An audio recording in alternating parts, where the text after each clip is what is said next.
Berjumpa lagi dengan TJ44 di Cerita Bersambung.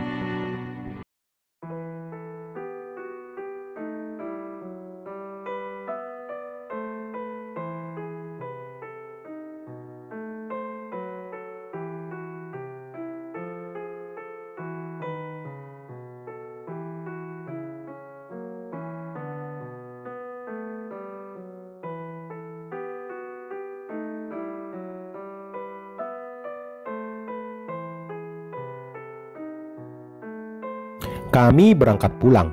Asnaini memelukku dari belakang. Memasuki wilayah Makassar Utara, Asnaini meminta diturunkan di sebuah SPBU. Asnaini mau ganti baju, Kak, biar orang rumah nggak curiga. Kananta pulang aja, nanti Asnaini naik angkot.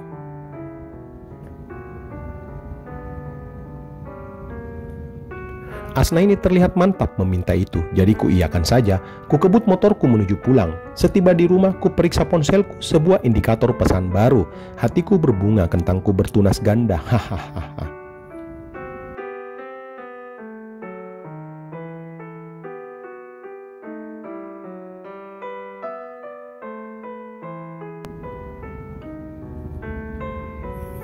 Aku selalu membayangkan pacaran remaja akan dimulai dengan hubungan platonis, sedikit lebih lama pacaran lalu mengarah ke hubungan romantis, saling bertukar cindera mata, SMS-an, kemudian makan berdua, jalan-jalan ke mall, dan semacamnya.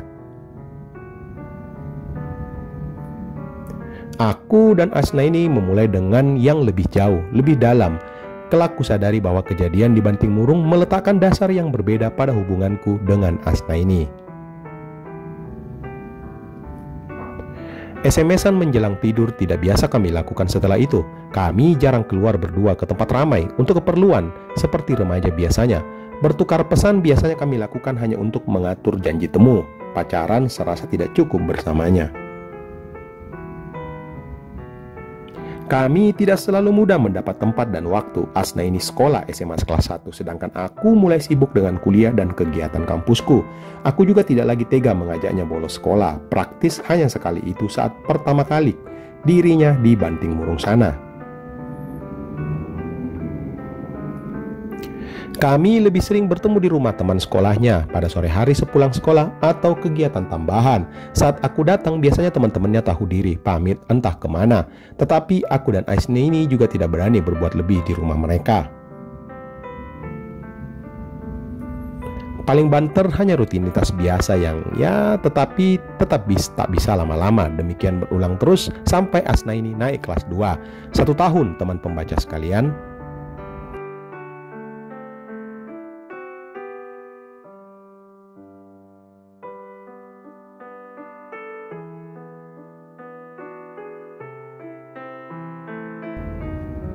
Sampai suatu hari sebuah pesan singkat membunyikan ponselku. Kak Hajra lagi nggak di rumah, Mas Iman juga, bunyi pesan dari Asnaini. Oh, mereka pada kemana? Terus kenapa memangnya kalau mau tidak ada? Adik lagi butuh bantuan mereka gitu, balasku.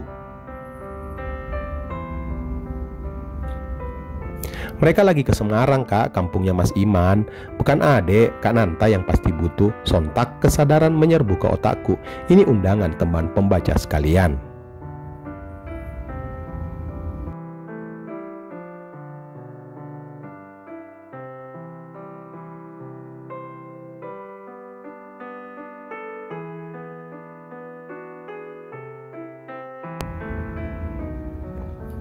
Pernah kuceritakan bahwa Asnaini adalah anak bungsu. Bapaknya Haji Andi Ahmad adalah duda beranak 2 saat menikah dengan Haja Bunga, ibu dari Asnaini. Haji Bunga sendiri adalah janda beranak 4 pada saat itu. Hajrah adalah anak sulung bawaan Haja Bunga. Asnaini adalah satu-satunya buah dari pernikahan Haji Andi Ahmad dan Haja Bunga.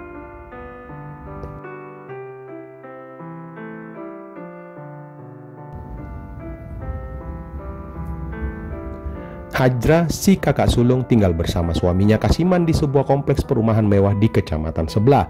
Asnaini sering main ke rumah Hajrah, menemani ponakannya putra Hajrah bermain. Hal ini membuat Asnaini sering diminta menjaga rumah itu jika Hajrah dan suaminya bepergian.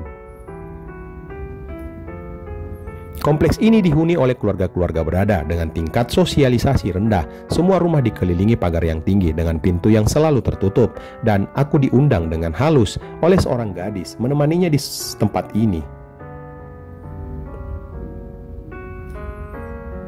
Kulewatkan lagi detail tidak penting perjalananku menuju rumah di mana Asna ini menungguku. Ya teman pembaca sekalian, beda lagi seandainya referensi kuliner Makassar yang teman pembaca sekalian inginkan, maka akan saya ceritakan tentang Coto Makassar Parai Katte yang kusinggahi sebentar dalam perjalanan. Setiba di rumahnya, ku parkir motorku di naungan kanopi. Ku ketuk pintunya. Sebuah pesan singkat menderingkan ponselku. Ku gitari taman kecil dengan deretan bonsai. Kutemukan pintu samping yang dimaksud tidak terkunci.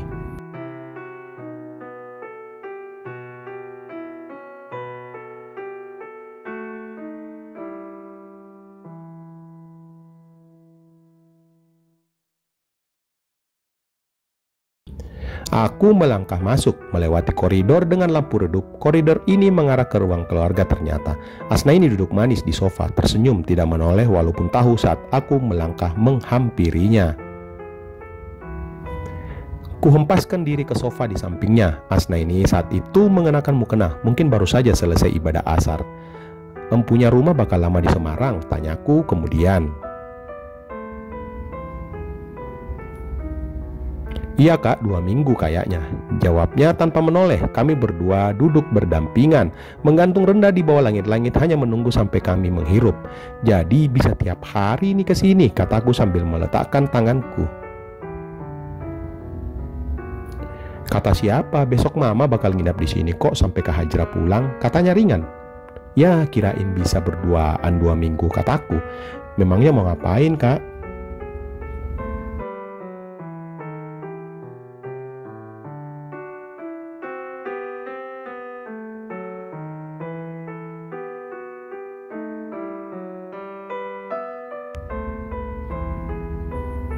Ya apa ya, meneruskan sesuatu yang tertunda melulu mungkin. Memangnya harus 2 minggu? Emangnya hari ini tidak cukup? Katanya sambil memutar bola mata. Waduh, aku akhirnya menyerah.